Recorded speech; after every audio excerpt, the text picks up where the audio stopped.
It took me 8 years to get 100,000 views on YouTube. And the truth is, I wasn't responsible for a single one of them. I had a slightly unfair advantage. Back in 2018, I worked for a pretty big YouTube channel, and the only huge spikes in views that I ever got on my YouTube channel came directly from shoutouts on his channel. And what followed those shoutouts was about 6 years of almost zero views and losing subscribers every single time I uploaded a new video. While this was happening, I would blame the algorithm or my video editing techniques, the camera that I was using, but the truth is, I was never actually solving the real problem. I was obsessed with how to actually make the content and missing the most fundamental question. Why does my content exist? What is my content supposed to do? If you're making content for your business, then this is the most important question you have to answer. And in this video, I'm going to break down the 6 ways this problem showed up for me in my own content over the past 8 years, so that you don't have to waste any time making the same mistakes. So when you make a piece of content, you shouldn't be looking at the content itself as the final output. You should think of it more like an employee that you're creating to go out and do one of 3 jobs. It either has to gain attention, build trust, or lead to an action. See, if you're not clear on what the job of the content actually is, then it's failed before you've even recorded. This is the thing that I was missing in my own content for like 8 years. But when I've worked with brands, businesses, and other creators who have made that shift and started to be able to answer that question, that is what changes everything. And this is exactly why I believe most of the advice, social media advice out there just doesn't work, because it's all focused on the execution side of things in terms of how to write a good hook, how to produce content, how to automate your workflow. But to me, none of that matters if you don't have the foundation laid out first. And that's exactly why I could get 100,000 views on YouTube and not make any money from it. See, I was creating selfishly. I would create content that interested me, but I would be publishing just this random shit that had no real purpose, which meant that no one had a positive outcome that come from that content. No trust was built, so there was no reason for them to come back, let alone buy anything that I was trying to sell off the back of my content. So there was no clear answer to 2 fundamental questions that you need to ask before you create anything.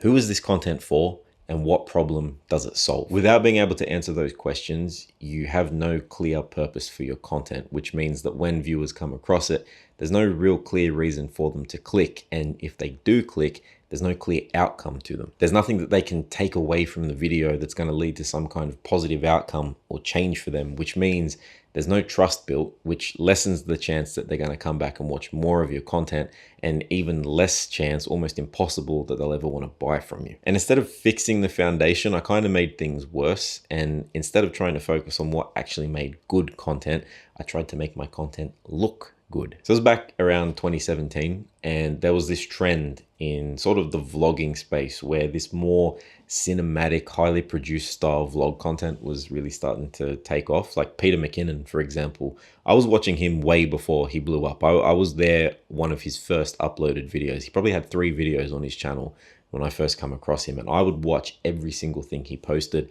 And then this circle of creators started to pop up around him where every video was mad, filmed beautifully. There was drone shots, epic B-roll, these really highly produced sequences. It was mad, and I became obsessed with it. Now, to be fair, I picked up a lot of technical skills during this time, and I created a lot of content that creatively I'm very proud of.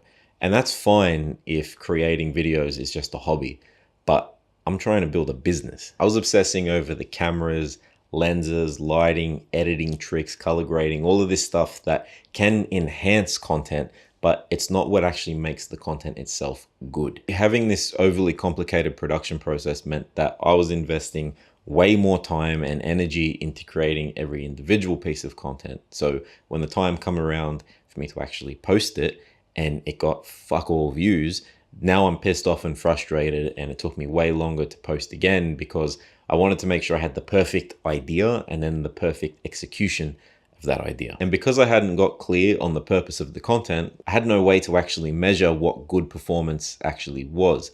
And so when it come time to look at the data, I didn't really know what I was looking at, and I was focusing on the wrong things. The default metric that I was looking at, and that I see a lot of people look at when they're just getting started, is looking at the metrics that feel good for the ego. So views and subscribers / followers, the wrong place to start. See, if the job of my content was to get attention, then I should have been looking at click-through rate, for example. If the goal was to build trust, I should have been looking at viewer retention and how many returning viewers are coming back and watching my content. If the goal was to drive a specific action, I should have been looking at metrics like click-throughs to the next video I'm trying to get them to watch, or to my website, email list, whatever it was. Because there was no clear objective, that data just became noise. It didn't mean anything. And this led on to the fifth mistake, which was probably arguably the biggest considering where I was at. It was completely ignoring the packaging of my content. There were plenty of times where I poured weeks, sometimes even months, into making one video, and I'd finally get it done and upload it and get ready to publish. And the final thing that I would do every time is create a title and thumbnail. It was always an afterthought. But the problem here is that the title and the thumbnail, the packaging of the content, especially on YouTube, is the most important part. It tells the viewer what this video is going to do for them and if it's relevant to them. If it is, they'll click. If not, they go away. If I had understood this back then, it would have forced me to make content that has a clear purpose, because if you write a really clear title, now you have a framework already built in to build your whole video around. See, when people talk about value in content, it's that clarity on what the outcome is going to be. And I didn't understand that starts at packaging. Where I thought you really communicate that value is just packing as much information into a video as possible. And this was mistake number 6.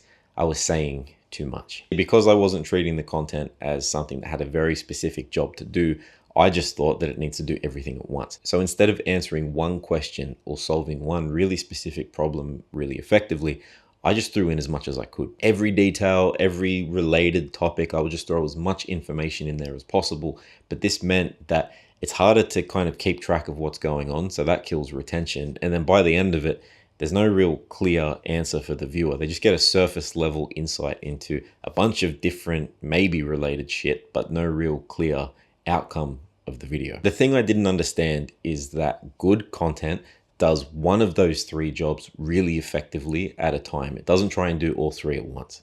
You're not trying to reach, build trust, and convert people with one piece of content. It's a journey. You got to take them through the process, keep showing up, get them to come back. And over time, you build that trust, which leads to them taking action. So again, you can avoid all 6 of these mistakes by understanding the 3 different jobs that your content should achieve. You're either trying to get attention, which is reach. You're either trying to build trust, which is creating value, solving problems, and making people want to come back and keep watching and listening to what you have to say.